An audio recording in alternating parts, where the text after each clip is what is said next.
It's obviously important for President Biden to be there as America's leader. But from a political standpoint, what is the image he's trying to project, and how important is it?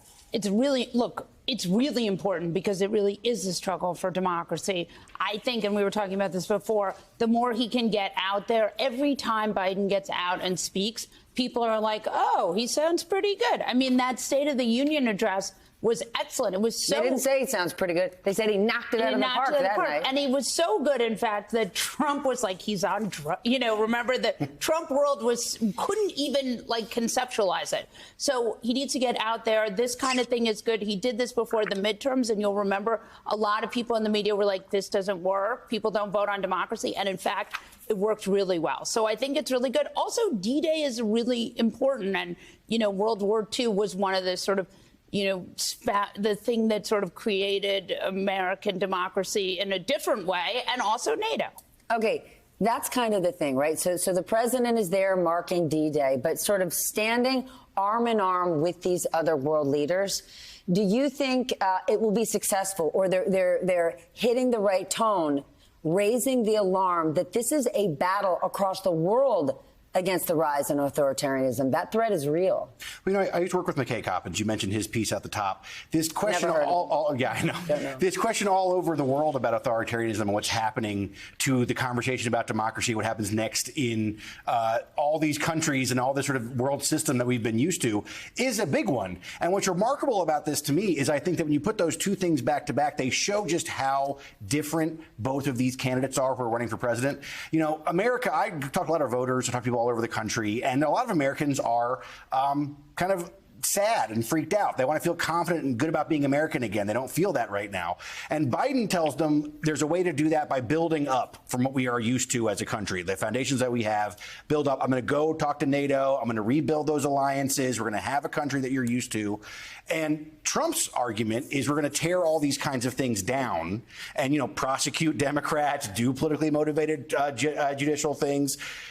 The difference is so stark, and it is remarkable to me just how close the election is when you see how different the two guys are and the two messages that they have are. How different they are, and those messages that Donald Trump is pushing, one would think are wildly unpopular.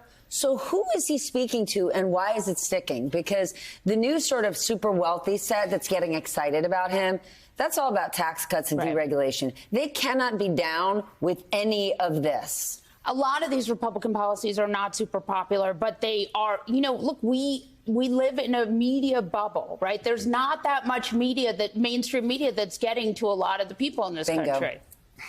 All right, Glenn, let's talk about what Donald Trump and his allies are doing. Talk to us about this revenge mission, right? Steve Bannon saying this is a moment for obscure Republican prosecutors to make a name for themselves and go after Democrats.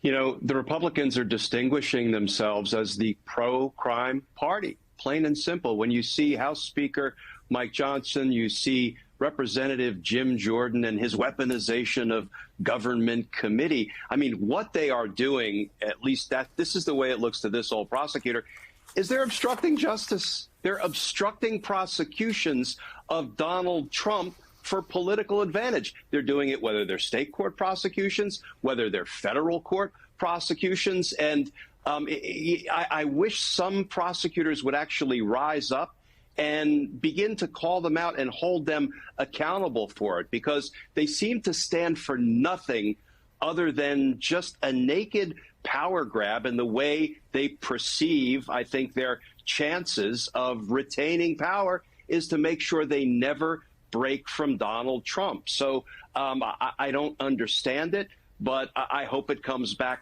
to haunt them come November. Evan, Molly's correctly identified media bubble be damned. Let's actually talk about the truth, because Republicans are arguing that the justice system is being weaponized. But it is those very Republicans that are openly advocating for politically persecuting their opponents. And at the same time, while Donald Trump just stood trial, guess who else is? The president's son and New Jersey Senator Bob Menendez. Like, at this very moment, What is going on here? On what grounds can Republicans say this? Well, sometimes I come on your show, you ask me these really hard questions. It's a difficult challenge for me to answer them. Got to really, dig deep. What? If we knew the answers, we wouldn't have you on. But sometimes these questions are just like straight up politics, like the most old school, boring politics you can kind of think of. And when you think of a person saying the judge that prosecuted my case, that judge is a bad judge. But the judge that is giving me good rulings in Florida, for example, right, or the judge that's prosecuting the case against Hunter Biden, or the judge that's doing that, those are good judges. This is just basic politics as it goes. Like, it's like the idea is if it's against me, it's bad. If it's against them, it's good. And that's all it is. I mean, it's the most direct thing I've ever seen, at least in this cycle. It's just such an obvious political play. So the whole Steve Bannon argument is, oh, well, you just opened the doors that if you're going to do this to Trump, we're going to do this to you. Well, the whole thing is retribution, right? The idea is you are not allowed, if you try to do these prosecutions, we will get back at you. You need to be afraid of Republicans. And look, the whole party is basically about Trump now. I mean, name a Republican platform, one of the tenets of the party now. Well, and Trump? Yeah. Well, if you're in the Trump sphere, you're never doing mainstream media, so no one is going to look back at Steve Bannon and say, well, what about Bob Menendez? What about Hunter Biden? But look, this cynicism is also very dangerous. I mean, one of the things you cover as a reporter is try the things that bind us together as a country. And we talk about this idea of attacking the judicial system, just saying that it's just fake. I mean, this is what they're saying. When someone says, "Look, you elect me, I'll prosecute everybody that you hate," and that's just how it works. And when they prosecute me, it's fake, and it's fake. Right. This stuff has real impact down the line, right? It is politics right now. It is. People are making bets that they can say these things and get votes and get just enough of those swing state votes to win. But there is a really serious long-term impact to be thinking about here. When we take away the idea of the courts as being real, we don't really know what happens after that. And that is something that I am watching so closely when I do my reporting and I talk to these voters who really are concerned about the state of America, to come and tell them that this whole other chunk of it is not working, is also fake. I don't know what that means for the nation's sort of health in the long term. Glenn, it's sort of this reminder of how extraordinary it was that a week ago, 12 ordinary New Yorkers took on the brave, bold, and difficult task of sitting on that jury and convicting Donald Trump. Because now, today we learned from Axios reporting that Trump allies are already talking about this idea that they want to throw DA Alvin Bragg in jail. What does that say to you, especially where Donald Trump was in 2016 to where he is today?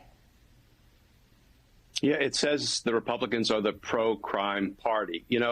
I am thrilled that New York, a state jurisdiction, decided to do the hard work of holding Donald Trump accountable for just some of his crimes. And these were crimes that were designed to gain unfair advantage in the 2016 presidential election. And what did they get for it in New York? We have jurors who are being doxxed. We have witnesses who are being swatted. We have judges, family members, and prosecutors being put in harm's way, including by the Republican Party, who want to, as you say, Steph, go after Alvin Bragg for simply doing his job. And, the one thing that I think would probably go a long way to, kind of prod justice into wakefulness writ large is if the federal government began charging some of the hierarchy of the insurrection, the suits of the insurrection, as compared to the boots of the insurrection, the command structure. Because what happened on January 6th, Steph, is a federal problem, and it needs a federal solution. And for whatever reason, the feds seem content to let the states, whether it's New York or Arizona, Wisconsin, Georgia, Michigan, do the dirty work, the hard work of justice. And for whatever reason, the feds continue to just sort of sit back, as they did until we saw the House January 6th Select Committee begin to prod DOJ into wakefulness. So I would like to see the federal government start flexing its justice muscle and begin indicting some of these folks, including the ones that are presently unindicted co-conspirators in Donald Trump's federal prosecution in D.C. So, Molly, what do Democrats, what does the Biden campaign do with this, right? How do they break through and explain to the American people this right-wing drive for vengeance? This ain't old school politics, okay? Right. This is dangerous. Right. And I think we were talking about before, Donald Trump is an autocrat. I mean, that's just, he's running as an autocrat. He does these things which are anti-democracy, like pulling down the courts, the rule of law, the Constitution, the norms that we have lived by in this constitutional democracy. And I think that what Democrats have to do, and Biden has done a good job of this, but he just needs to be out there more. And then the vice president, who is really an effective messenger, she needs to be out there, too. And they both need to be out there, and they need to explain that these are the norms. And if these norms go away, we will no longer be the country that we our whole lifetimes have lived in. We'll be something closer to Hungary or Russia or Turkey. I mean, that's what it'll eventually be. And so I think the stakes, they need stakes, not odds. My God. All right, Glenn, I saved this question until the end because I know this story has you ready to bust out your black belt and start kicking. Today, the Georgia Court of Appeals basically froze the Fulton County election interference case, at least for now. Why is this happening? What does it mean? Yeah, but for the New York result, justice seems to be going nowhere fast, and I think Georgia is now proving the point. Listen, appellate litigation can be a very slow, plodding, ordeal, and the Georgia Appeals Court just proved it by not only setting the argument in the appeal of the disqualification of District Attorney Fani Willis issue, which was rejected by Judge McAfee and Trump and company, appealed it. They set that off for October, but they have also sort of put a stay in place. So now Judge McAfee can do nothing but just kind of tread justice water until the Georgia Appeals Court finally resolves the appeal. So, look, there is no hope now of anything happening in Georgia before the November election. Of course, there's still a slim chance we might see something happen in D.C. if the Supreme Court deigns to decide the absolute immunity issue and return it to Judge Chutkan to put it back on the trial track. And, of course, down in Florida, Judge Cannon has made sure that that case will make zero progress.